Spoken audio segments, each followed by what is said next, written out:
Today we will study about radioactivity. The term radioactivity was firstly discovered by Henry Becquerel in 1895. He was working with the photographic plates and he saw that from uranium a certain type of radiations are emitted and these radiations makes the black color on the photographic plate. This phenomenon was called radioactivity. It means he found that some substances emit radioactive radiations and these radiations makes the photographic plate black. Later, another scientist, Marie Curie, in 1898 found that thorium also possesses radioactivity. Later, he discovered two substances, polonium and thorium, from the pitch blendy ore. So what is the radioactivity and why these substances emit the radiation? In actual, these substances possess a nucleus in which the ratio of neutrons and protons is not equal to 1. It is higher or lesser than 1. So these have tendency to emit radiation so that they can acquire a ratio of neutron-proton equal to 1 and they forms a small nucleus. So radioactivity is a nuclear process. It means it is a process of nucleus, not an atom. In this process, the nucleus of heavy atom that is unstable undergo decay and emit certain radiations and forms a smaller nucleus. This nucleus is much higher stable than the heavy atom. These radiations are of three types: alpha radiations, beta radiations and gamma radiations. Firstly, we will concern alpha radiations. These radiations consist of alpha particles and this resembles to the helium nucleus. It means it possesses 2 neutrons and 2 protons. The next is beta radiations. These consist of electrons and it can be denoted as beta -10 or electron -10 because it possesses 1 unit negative charge and it have no mass. The next is gamma radiations. These radiations possess no net mass or charge, but it arises due to energy rearrangement within the nucleus after the emission of alpha or beta particles. The wavelength of these radiations are very small and it is in the order of 10 raised to the power -10 to 10 raised to the power -13 meter. Now we comes to the penetrating power of the radiations. What is this power?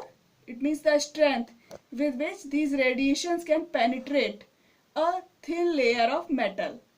So this penetrating power is highest for gamma radiations and it is least for alpha radiations. Next is ionizing power. This power is highest for alpha particles or alpha radiations. It means that can ionize the gases more effectively than beta and gamma radiations. Now we concern some examples of radioactivity. For example, we can see this is radium. Its atomic number is 88 and mass number is 226. It emits a alpha particle and it forms radon. Now its atomic number is 86 and its mass number is 222 because it becomes less by 2 and 4 units. The next example is uranium. This may also decay by the release of one alpha particle and it forms thorium.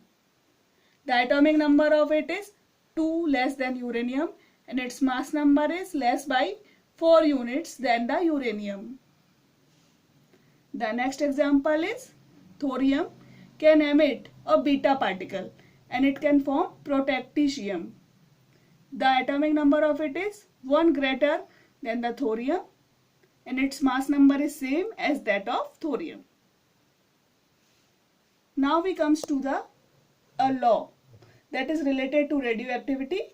That law is Sody Fajan's law of gross displacement. There are 2 points of this rule. The first point is that when a radioactive nucleus emits a alpha particle, its atomic number lowers by 2 units and its mass number lower by 4 units. So the new element lies 2 places left to the former in the periodic table.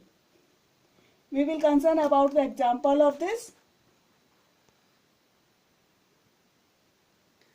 For example, bismuth. It lies in the group 5th and it forms thallium.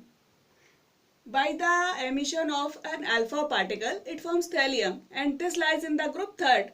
So we can see it changes by 2 places in the periodic table. The new substance is 2 places left than the former in the periodic table.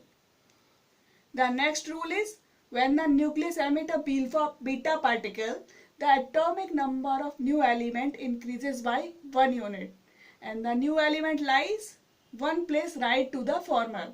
For example, we can concern the case of bismuth. When it emits a beta particle, it forms polonium and it lies in the 6th group. We know that bismuth lies in the group 5th. So it places by 1 place right side to the former in the periodic table. So this is about the Sody Fajan's rule and the radioactivity. We will concern more about the radioactivity in our next video. Thank you for watching this video.